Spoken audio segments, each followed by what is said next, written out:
तो कैसे हैं आप लोग। उम्मीद करता हूं ठीक होंगे, स्वस्थ होंगे, मस्त होंगे। दोस्तों आज की इस वीडियो में एक बात आपको मैं क्लियर करूंगा। आजकल एक टाइप का वीजा बहुत ज्यादा निकल रहा है, उसके बारे में छोटी सी जानकारी आपको दूंगा कि उसमें आना चाहिए कि नहीं आना चाहिए। और दूसरी सबसे खास बात ये मैं बताऊंगा कि जो नए ड्राइवर आते हैं सऊदी अरब में, हाउस ड्राइवर। दोस्तों मैं हाउस ड्राइवर की ही बात करूंगा, क्योंकि हाउस ड्राइवर का काम मैं करता हूं, मुझे हाउस ड्राइवर का एक्सपीरियंस है और मैं बहुत सारे लोगों से बातचीत करता हूं। तो जो अनुभव मुझे मिलता है, जो बातें मुझे पता चलती हैं, वही बातें आप लोगों से शेयर करूंगा। हाउस ड्राइवर के काम में जो नए ड्राइवर आते हैं वो तुरंत एक ही महीने में परेशान क्यों हो जाते हैं, क्यों घर जाने की बात करने लगते हैं। और बहुत सारे लोगों को हमने देखा है कि वो आने के बाद बोलते हैं कि यार बहुत काम है, हमको घर जाना है, किसी तरह घर भेज दो। तो ऐसा क्यों होता है, इसके बारे में डिटेल से बात करेंगे। सबसे पहले बात करते हैं कि आजकल एक वीज़ा जो कि बहुत ट्रेंडिंग पर है और बहुत सारे लोग उसमें आने के लिए उतावले हो जाते हैं और वो समझते हैं कि ये काम बहुत आसान है। तो उसमें आना चाहिए कि नहीं आना चाहिए, अगर आना चाहिए तो क्या फ़ायदा है, नहीं आना चाहिए तो क्या नुकसान क्यों है, सब कुछ बताएंगे।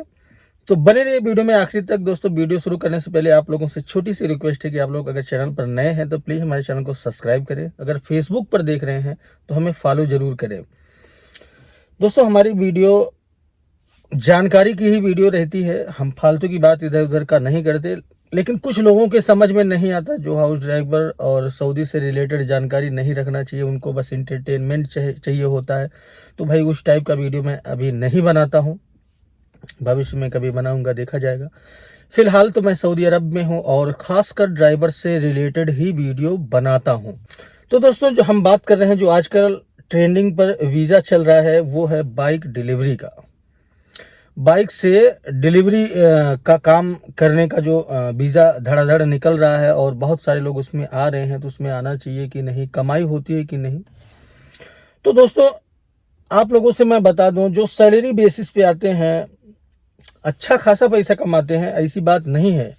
अब उसमें क्या होता है, बाइक से टारगेट होता है, दिन भर में आपको 15 टारगेट दे देता है, 15 डिलीवरी आपको करना है। उसके बाद 7 रियाल के समथिंग जो है आपको इंसेंटिव मिलता है। लेकिन उसमें रिस्क बहुत बड़ा होता है। अब आप लोग सोच रहे होंगे कि इसमें रिस्क क्या होता है। दोस्तों बाइक की जो ड्राइविंग है, यानी बाइक जो ड्राइव करना होता है, वो इंडिया में और यहाँ में ज़मीन आसमान का फ़र्क है।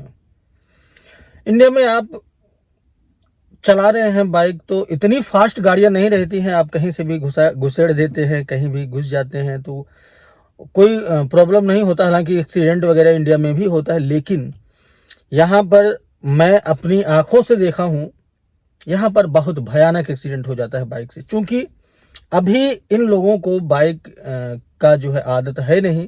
ये लोग अगर सामने रोड क्लियर है, जो यहाँ के सऊदी लोग होते हैं जो गाड़ी चलाते हैं, अगर सामने रोड क्लियर है तो वो समझते हैं सब कुछ क्लियर है। वो ये नहीं सोचते कि कहीं से बाइक आ जाएगी या कोई पैदल आ जाएगा, ऐसा कुछ नहीं। चूंकि ऐसा कुछ होता नहीं था।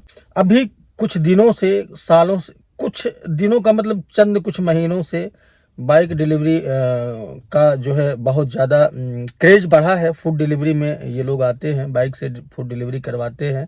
बहुत सारी कंपनियां हैं, हैंगर स्टेशन है, जहेज है और बहुत सारी कंपनियां हैं।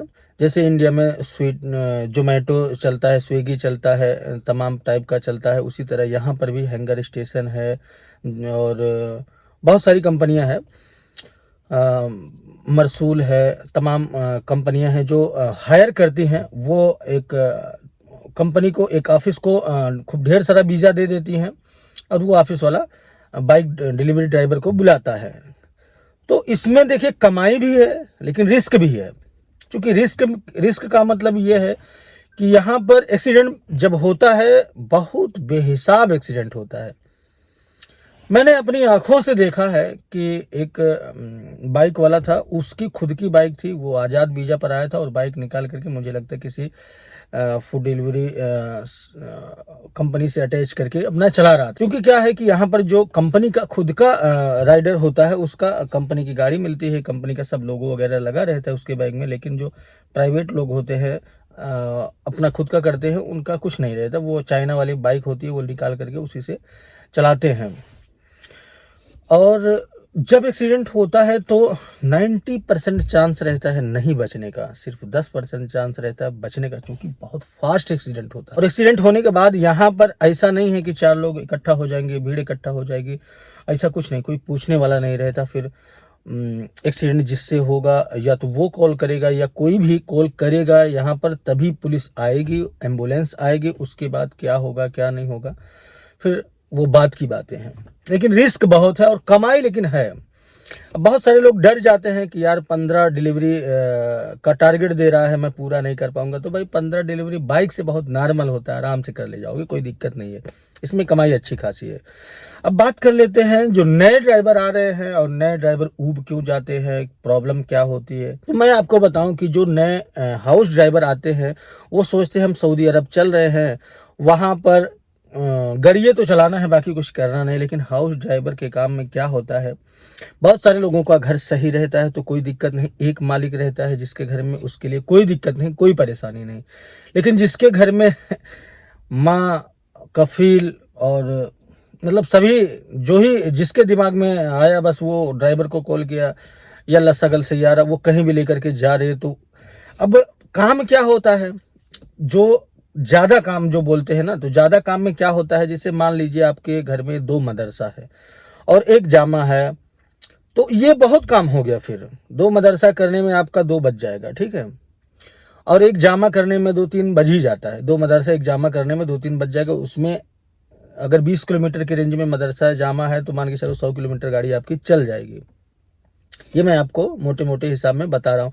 लेकिन 2 बज जाएगा, सुबह आप 6 बजे उठेंगे, 2 बज जाएगा आपको रूम पे आते आते, ठीक है। आप उसी बीच में जहां भी टाइम मिले आप बाहर कहीं नाश्ता वगैरह कर सकते हैं। रूम पे अगर आने का टाइम नहीं मिला तो अक्सर रूम पे आने का टाइम नहीं मिलता जब 2 मदरसा और 1 जामा रहता। अगर मदरसा करीब में है तब तो बात अलग है, लेकिन अगर मदरसा के करीब में है और जामा है तो जामा जल्दी करीब में नहीं रहता। जामा का मतलब यूनिवर्सिटी को जामा कहते हैं, वो करीब में नहीं रहता, 10-20 किलोमीटर के रेंज में ही रहेगा। तो आपको जब जामा ले जाएगी तो वहां रोकेगी, कुछ लोगों को नहीं रोकती।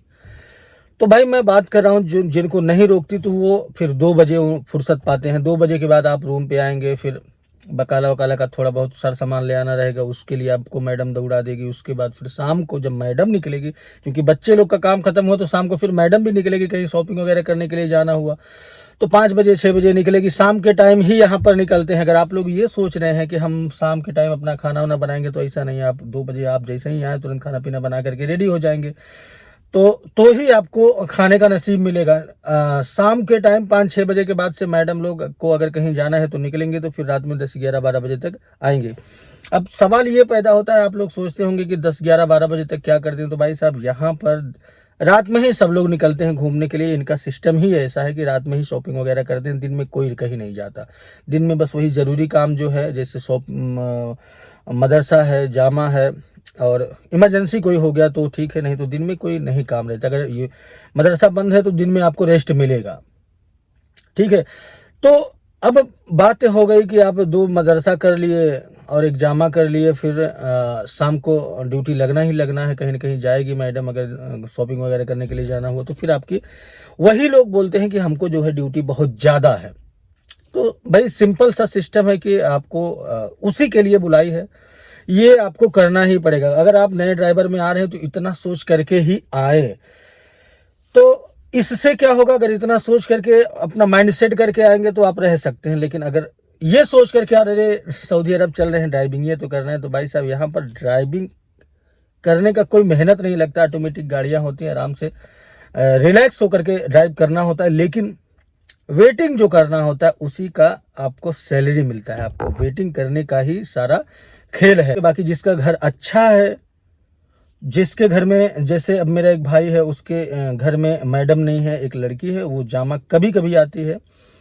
यूनिवर्सिटी जितने भी लड़कियां यहाँ पर जाती हैं बराबर नहीं जाती, कभी कभी जाती हैं, कभी कभी नहीं जाती। जब जो चीज़ का सब्जेक्ट का क्लास रहता है तभी जाती हैं, ठीक है। और एक बुढ़ा है तो वो कभी कभार इधर उधर कहीं नमाज वगैरह पढ़ने जाना हुआ तो उसी को लेकर के जाना होता है। तो जिसका घर इस टाइप का है उसके लिए तो भाई राज है। लेकिन जिसके घर में इतना काम है कि दो जामा है और भाई गाड़ियां जो धुलना है, गाड़ियां आपको हर हाल में दो गाड़ी तो रहेगी ही घर में, एक अपनी एक कफिल की, उसको तो धुलना ही होगा। भाई गाड़ियां सभी धुलते हैं। अगर कोई ये कहे नफासत करे कि मैं नहीं धुलता, तो कोई कितना भी बड़ा क्यों ना हो, मैं खुद धुलता हूं। अपनी कफिल की भी मुझे धुलना पड़ता है। लेकिन फर्क ये है कि किसी का कफिल बोलता है धुलने के लिए, किसी का कफिल नहीं बोलता, लेकिन धुलना पड़ता है। मेरा कफिल नहीं बोलता लेकिन मुझे धुलना पड़ता है, क्योंकि मैं धुलता हूं तो क्लीन कर देता हूं अगर मेरे सामने है तो। लेकिन अगर कोई ये कहे कि मैं नहीं धुलता तो वो झूठ बोल रहा है। सबको धुलना पड़ता है गाड़ियां। यहाँ पर सिस्टम ही यही है कि अपनी गाड़ी और कफिल की गाड़ी आपको धुलो। कुछ लोग होते हैं जिनको नहीं धोना पड़ता। और जिस रूम में आप रह रहे हैं उसके बाहर आपको क्लीन करना है, साफ करना है, बस यही सिंपल सा प्रोसेस है। तो दोस्तों उम्मीद है कि आपको सारी बातें समझ में आई होंगी। अगर समझ में आई हैं तो प्लीज़ हमारे चैनल को सब्सक्राइब करिए, बेल आइकन को ऑल पे प्रेस कर लीजिए। अगर वीडियो फेसबुक पर देख रहे हैं तो हमें फॉलो जरूर करें। मिलते हैं फिर किसी अन्य वीडियो में किसी अन्य टॉपिक के साथ। तब तक के लिए बाय, टेक केयर।